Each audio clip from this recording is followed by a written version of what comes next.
नमस्कार दोस्तों, home science academy में आपका स्वागत करती हूँ। आज आपके लिए प्रसार शिक्षा में भारत की पंचवर्षीय योजना लेकर के आई हूँ, जो आपकी एग्जाम की दृष्टि से बहुत ही महत्वपूर्ण है कि आपके लिए वही टॉपिक मैं लेकर के आती हूँ जो आपकी परीक्षा में आने वाले टॉपिक होते हैं, आने वाले उससे संबंधित क्वेश्चंस होते हैं। तो आज आपके लिए भारत में जो चलाई गई पंचवर्षीय योजना, स्वतंत्रता के बाद चलाई गई योजना, जो हमारे लिए एक तरीके से बहुत ही कारगर साबित हुआ विकास के क्षेत्र में, तो इसी के बारे में हम चर्चा करेंगे। देखिए यहाँ पर है, हमने यहाँ पे लिखा है कि भारत में जो है 15 अगस्त 1947 को हमारा भारत क्या हुआ, आजाद हुआ। उस समय बहुत ही दयनीय स्थिति थी, बहुत ही खाने के लिए नहीं थे, भूखमरी थी, गरीबी थी, बेरोजगारी थी, और इसके साथ साथ लगभग यानी 4 में 3 भाग की जो है क्या है, 3/4% भाग लोग क्या थे, गरीब थे। और वहां पे जो प्रति व्यक्ति आय थी 0.5% प्रति व्यक्ति आय थी। सोचिए कितनी स्थिति खराब थी उस समय, और बेरोजगारी, भुखमरी, कुपोषण से व्यक्ति मर भी रहे थे, और इसके साथ साथ उनके खाने के लिए नहीं था। कहने का मतलब है जितनी विषम परिस्थिति होनी चाहिए जनता के बाद, उस समय कंडीशन ऐसे ही थी। तो उसके बाद क्या हुआ, स्वतंत्रता प्राप्ति के बाद हमारे भारत के प्रथम प्रधानमंत्री पंडित जवाहरलाल नेहरू हुए, और वे जो है रूस की यात्रा पर गए, और वहां पर उन्होंने पंचवर्षीय योजना को देखा उनके यहाँ, और सफल देखा वहां पर कि अच्छे से चल रहा है। तब उन्होंने उन्हीं से ही क्या लेकर के, मोटिवेशन लेकर के, और अपने यहाँ यानी इंडिया में शुरू किया। कब, जो 1951 से ये शुरू किया गया। तो यानी पंचवर्षीय योजना की शुरुआत पंडित जवाहरलाल नेहरू जी के द्वारा शुरू किया गया इंडिया में, रूस के जो है यात्रा के बाद। अब देखिए यहाँ पर ये लगभग आपको याद करना है, टोटल कितनी पंचवर्षीय योजना चली है, 12 पंचवर्षीय योजना चली है। कितनी चली है, 12 चली है।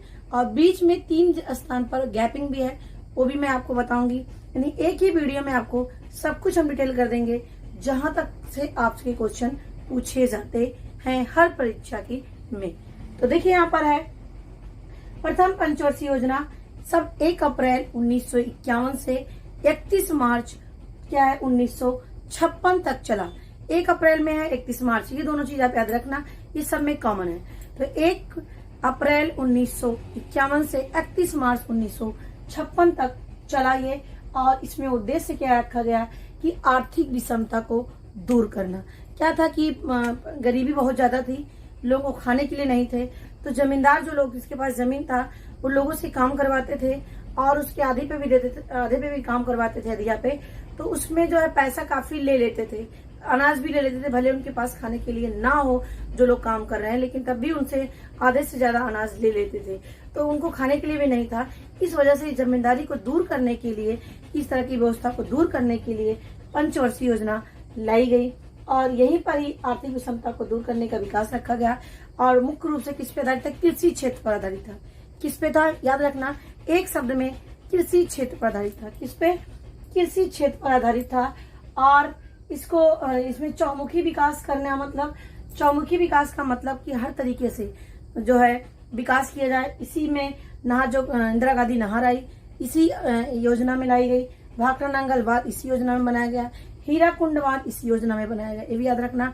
और जो मोस्ट इम्पोर्टेंट पॉइंट आपका है, किस मॉडल पर ये आधारित है, तो हेराल्ड और डोमर, दो अर्थशास्त्री थे, हेराल्ड और डोमर, दोनों ने मिलकर के जो है इसको तैयार किया, इसके प्रारूप को तैयार किया, और उन्हीं के प्रारूप पर ये लाया गया। 1951 से लेकर के 56 तक योजना उन्हीं के प्रारूप पर चली। तो ये हेराल्ड और डोमर 2 अर्थशास्त्री थे, और दोनों ने मिल करके इसके प्रारूप को तैयार किया। किस मॉडल पर आधारित है प्रथम पंचवर्षीय योजना, हेराल्ड डोमर के प्रारूप पर आधारित है। अब देखिए दूसरा आता है, दूसरी पंचवर्षीय योजना 1 अप्रैल 1956 से 31 मार्च 1961 तक। 1 अप्रैल 1956 से 31 मार्च 1961 तक। ये किस पे आधारित था, ये 2 व्यक्ति थे, पीसी महालनोबिस द्वारा इसका प्रारूप, इसका मॉडल तैयार किया गया। पीसी यानी प्रशांत चंद्र महालनोबिस, इनके द्वारा ये तैयार किया गया। और देखिए कि यहाँ पर मैं आपको बताना भूल गई, जब ये योजना लाई गई तो वहां पर अध्यक्ष भी होते हैं और उपाध्यक्ष भी होते हैं। तो तो यहाँ पर देखिए मैंने यहाँ पे लिखा है कि जो सबसे पहले जब योजना लाई गई तो योजना आयोग इसको बनाया गया, एक आयोग कमीशन बनाया गया, उसमें अध्यक्ष और उपाध्यक्ष रखे गए। जब इसकी योजना स्थापना की गई थी उस समय इसके अध्यक्ष जो प्रधानमंत्री होता है वही प्रधान इसका अध्यक्ष होता है। तो उस समय प्रधानमंत्री कौन थे? पंडित जवाहरलाल नेहरू थे। तो पंडित जवाहरलाल नेहरू को जो है योजना आयोग के अध्यक्ष थे और उपाध्यक्ष के रूप में गुलजारी लाल नंदा थे। कौन थे? गुलजारी लाल नंदा थे। और देखिए ये 15 मार्च 1950 को इसका गठन किया गया।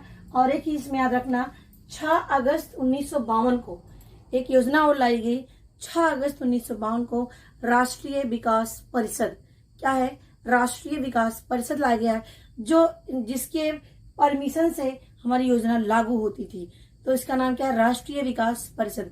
ये जो योजना बनाई जाती थी ये जो है राष्ट्रीय विकास परिषद से परमिशन लेने पर, अनुमति लेने पर फिर ये काम आगे जाता था।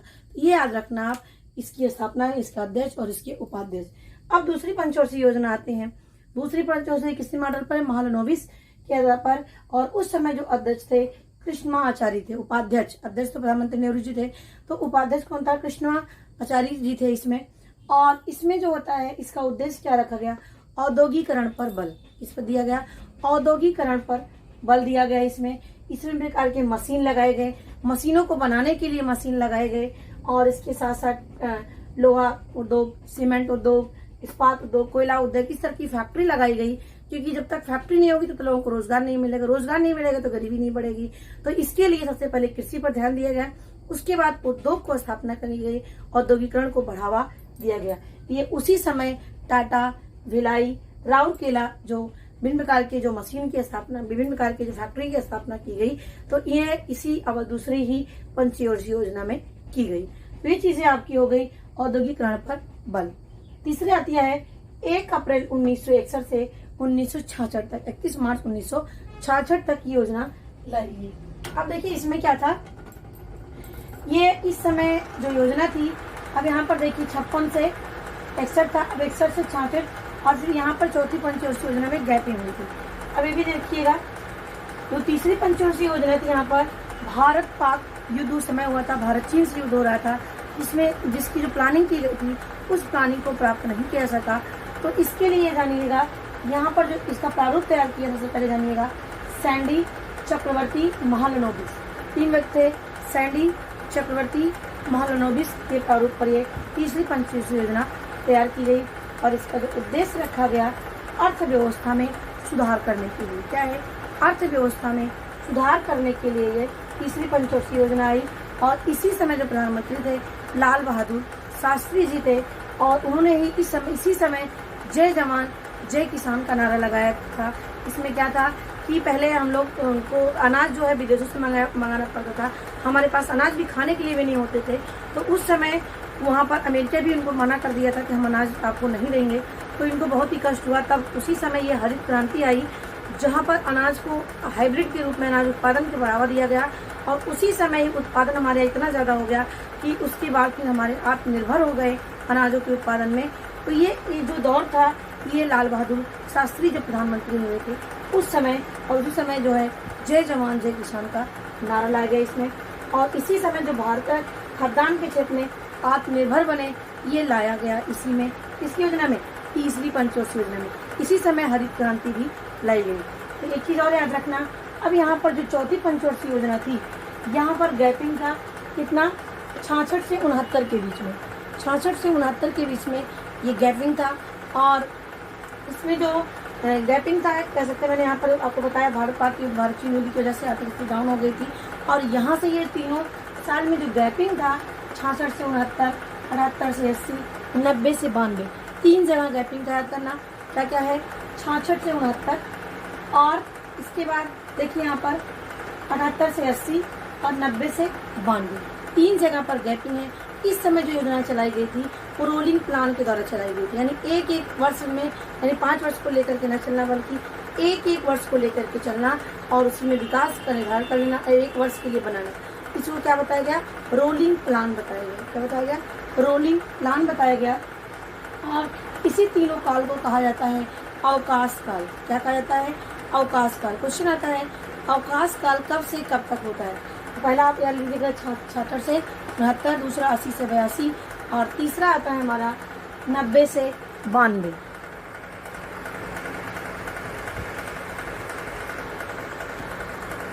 अब देखिए यहाँ पर जो गैपिंग था, यहाँ पर 3 जगह गैपिंग था, 66 से 69, 80 से 82 और 90 से 92। ये 3 स्थान पर गैपिंग था और इसी काल को अवकाश काल के नाम से जाना जाता है। और देखिए यहाँ पर जो 67 से 68 मैंने भी आपको बताया हरित क्रांति आई, जिसमें जो अनाजों पर पूरी तरीके से आत्मनिर्भर बन सके, जो हमारी भारत की जो अर्थव्यवस्था है, इससे हमें विदेशों से अनाज ना मंगाना पड़े, तो इसके लिए हरित क्रांति लाई गई और यह मैं स्वामीनाथन के द्वारा। और इसमें नेक्स्ट इसमें देखिए आप नेक्स्ट हमारा आता है छठी पंचवर्षीय योजना। तो मैंने आपको अब यहाँ पर अभी हमारा छूट रहा है चौथी पंचवर्षीय योजना। अब चौथी पंचवर्षीय योजना में देखिए 1 अप्रैल 1969 से 74 तक की। तो यहाँ पर गैपिंग क्या है 66 से 69, इसमें 1 ईयर लेकर के प्लान को चलाया गया। तो इसमें भी स्थिरता के साथ आत्मनिर्भरता एवं आर्थिक विकास हुआ।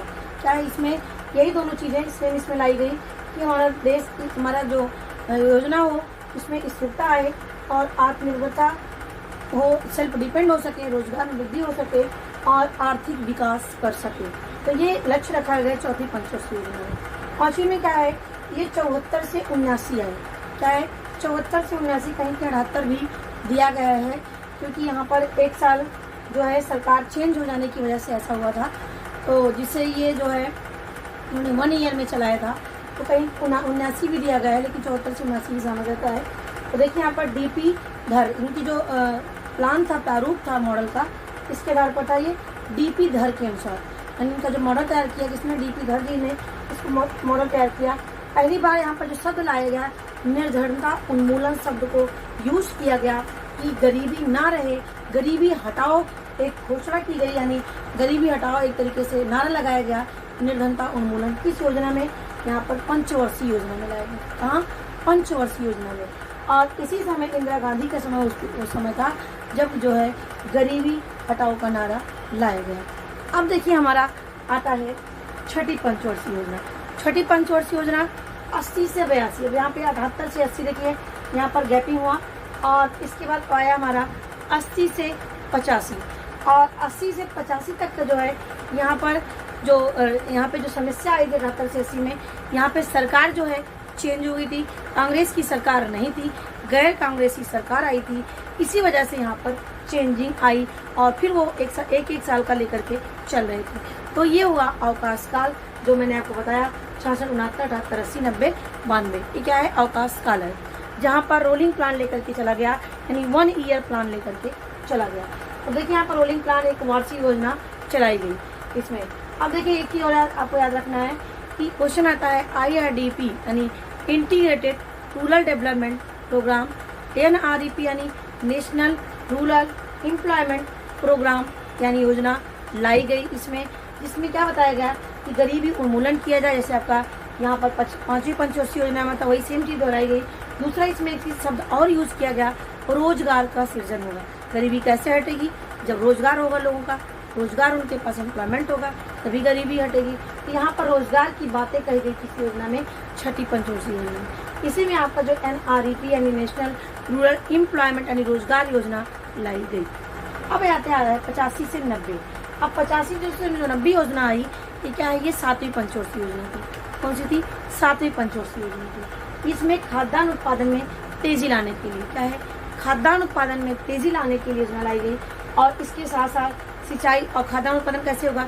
सिंचाई की अच्छी व्यवस्था होने से होगा। तो सिंचाई की अच्छी व्यवस्था हो और रोजगार को बढ़ावा देने के लिए जो है ये योजना लाई गई 1985 से 90 के बीच में। अब देखिए यहाँ पर 90 से 92 में भी यहाँ पे आर्थिक स्थिति काफ़ी डाउन हो गई थी। इसी समय मनमोहन सिंह जी अर्थव्यवस्था के काफ़ी अच्छे माने जाते थे, जानकार माने जाते थे। तो उसी समय यहाँ पर भी एक गैपिंग आई 90 से 92 में, इस समय में 8वीं पंचवर्षीय योजना के पहले। देखिए यहाँ पर 7वीं पंचवर्षीय योजना के बाद गैपिंग आया 90 से 92 का। अब हमारा आता है ना 92 से 97 तक। अब यहाँ पर जो मॉडल पर आधारित है W मिलर मॉडल, क्या है? W मिलर मॉडल पर आधारित था और इसमें मेन फोकस किस पे किया गया? मानव विकास संसाधन पर बल दिया गया। इसमें यह बात कही गई कि जो मानव होता है, मानव ही सही रूप में धन होता है। यदि मानव की कुशलता को बढ़ाया जाए, मानव के ज्ञान को बढ़ाया जाए, मानव की क्वालिटी को बढ़ाया जाए, तो जाहिर सी बात है रोजगार अपने आप होंगे, रोजगार बढ़ेगा, आर्थिक स्थिति बढ़ेगी, देश का विकास होगा। तो ये बातें किसमें कही गई 1992 से 97 के बीच में ये बातें कही गई। मानव संसाधन के विकास पर बल दिया गया। जैसे हम इस समय हमारी योजना चल रही है प्रधानमंत्री कौशल विकास योजना, तो ये सब किसके पर, मानव संसाधन विकास पर बल दिया गया, यानी मानव की क्वालिटी को बढ़ाने के लिए। अब आता है 1997 से 2000 तक। अब देखिए 1997 से 2000 का जो मॉडल आया, इसको आगत निर्गत मॉडल, यानी इसमें किसी का नाम पर्टिकुलर नहीं है, इस मॉडल को आगत निर्गत मॉडल के नाम से जाना जाता है। इसका उद्देश्य क्या था कि सामाजिक न्याय, क्या है कि एक तरीके से असमानता थी कि सही समय सामाजिक समानता, न्याय और समानता के आर्थिक विकास, यानी सभी को समान दृष्टि से देखा जाए, समान वेतन दिया जाए, समान आर्थिक उनकी अर्थव्यवस्था हो। तो कहने का मतलब इसमें सामाजिक न्याय और समानता के साथ आर्थिक विकास हो, यानी इक्वलिटी लाइज है। ऐसा नहीं जो गरीब है गरीब होता जाए, जो अमीर है अमीर होता जाए, तो इसको ध्यान नहीं, बल्कि आर्थिक समानता, सामाजिक न्याय की दृष्टि में ध्यान के रख करके फोकस करने की बात किसमें की गई है, 9वीं पंचवर्षीय योजना में की गई। इसमें 9वीं पंचवर्षीय योजना में की गई। अब आता है हमारा 2002 से 2007 तक। देखिए वही सेम बात जो 9 में थी वही 10 में है। 2009 में जो बात जो 9वीं पंचवर्षीय योजना में थी, और वही सेम उद्देश्य रखा गया 10वीं पंचवर्षीय योजना में। अब हमारा आता है 11वीं पंचवर्षीय योजना। अब देखिए जो 11वीं पंचवर्षीय योजना आई, यहाँ 2007 से 2012 तक चली, 2007 से 2012 तक चली। इसमें क्या रखा गया, इसमें एक शब्द यूज किया गया, समावेशी विकास। क्या यूज किया गया, समावेशी विकास शब्द यूज किया गया। और इसमें क्या है, समावेशी का मतलब सबको लेकर के चलना, सबको समान दृष्टि से देखना, समान जाति हो चाहे विभिन्न लिंग जाति, जो भी अलग अलग जाति के हों, लिंग के हों, वर्ग के हों, उनको समान दृष्टि से देखना, समान नजरों से उनको देखना, शामिल करना। ये बातें 2007 से 2012 में किया गया। इसको बोलते हैं समावेशी विकास, एक साथ सबको लेकर के चलना। अब लास्ट में आता है 2012 से 2017। क्या है, 2012 से 2017 तक लास्ट पंचवर्षीय योजना थी, जो इसके बाद इसका नाम चेंज कर दिया गया, इसको दूसरे रूप में परिवर्तित कर दिया गया, जिसको नीति आयोग से जानते हैं। अभी मैं आगे चर्चा करूंगी इसको। अब देखिए 2012 से लेकर के 2017 तक चली। अब इसमें क्या था, सब लिया गया, तीव्रता विकास हो, तेजी से विकास हो, समपोषणी का मतलब हर तरीके से पोषण के रूप में विकास हो, समावेशी विकास हो, जैसे समावेशी विकास यहाँ पर यूज किया गया। इसमें 11वीं पंचवर्षीय योजना में बराबर में समावेशी विकास हो, समान वर्ग लिंग जाति के को ध्यान में रख करके सबको लेकर के एक साथ चला जाए, किसी के साथ भेदभाव ना हो। तो ये चीज़ें हो गई। अब इसी के बाद 2015 से इस पर जब मोदी जी आए, तब से इसका नाम चेंज कर दिया गया। 2015 यानी 1 जनवरी 2015 को नीति आयोग की स्थापना की गई। पहले इसका नाम क्या था, योजना आयोग था, आज इसका नाम क्या हो गया है, नीति आयोग रख गया है। अब 1 जनवरी 2015 में इसकी स्थापना की गई, और इसके जो अध्यक्ष पहले भी प्रधानमंत्री होते थे, चाहे जो भी हो, तो प्रधानमंत्री इस समय मोदी जी हैं, तो इसके अध्यक्ष हैं। और यहाँ पर देखिए ये शब्द आप याद रखना, 1 जनवरी 2015 को इसकी स्थापना की गई थी, और लेकिन जो ये शुरू किया गया, लागू किया गया 2017 से, तो 15 से इसमें वर्क हो रहा था, लेकिन इस पर जो शुरू किया गया काम 2017 से शुरू किया गया। अब आपको यहाँ पर एक टॉपिक मैंने यहाँ पर छोड़ दिए हैं, आप इसको हमें बताइएगा, इसके उपाध्यक्ष कौन है। जैसे यहाँ पर मैंने बताया तो गुलजारी लाल नंदा थे, और सेकंड में कृष्ण आचार्य थे, और इसके बाद इसमें आपको बताना है यहाँ इस समय जब नीति आयोग के कौन उपाध्यक्ष हैं, ये आपको हमें कमेंट बॉक्स में लिख करके इसका उत्तर बताइएगा। और आशा करती हूँ एक थिंक टैंक को एक उद्देश्य रखा गया, और इसमें राज्यों को भी शामिल किया गया, केंद्र के साथ साथ जो भागीदारी हो, राज्यों की भागीदारी हो, राज्यों की सहमति ली जाए, राज्यों की राय ली जाए, तो ये भी इसमें इसके पहले ऐसा नियम नहीं था। तो नीति आयोग में केंद्र और राज्य दोनों को ही शामिल किया गया। ये मेन बात, मेन पॉइंट जो मैंने आपको बता दिया। तो आशा करती हूँ आपको समझ में आया होगा। एक बार फिर से रिपीट कर लेते हैं। देखिए पहली पंचवर्षीय योजना में मॉडल हेराल्ड डोमर मॉडल, विकास कृषि पर। दूसरा कौन सा है, पीसी महालनोबिस, और क्षेत्र जो है औद्योगिकरण पर बल दिया गया। तीसरी में क्या है, सैंडी चक्रवर्ती महालनोबिस, 3 व्यक्ति के द्वारा। इनमें जो रखा गया, भारत खाद्यान्न के क्षेत्र में आत्मनिर्भर बने, यानी अर्थव्यवस्था में सुधार लाया जाए। चौथी पंचवर्षीय योजना, स्थिरता के साथ आत्मनिर्भर एवं आर्थिक विकास हो। पंचवर्षीय योजना 5वीं में निर्धनता उन्मूलन यानी गरीबी हटाओ। और उसके बाद 3 अवकाश काल थे, कब कब थे, 66 से 69, 78 से 80, 90 से 92, इनको अवकाश काल कहा जाता है। और ये रोलिंग प्लान के अनुसार इस समय कितने ईयर में रोलिंग एक वर्ष की योजना लेकर के चल रही थी। अब 80 से 85 यहाँ पर जो योजना आई IRDP NREP योजना आई इसमें। अब जो है नेक्स्ट इसमें है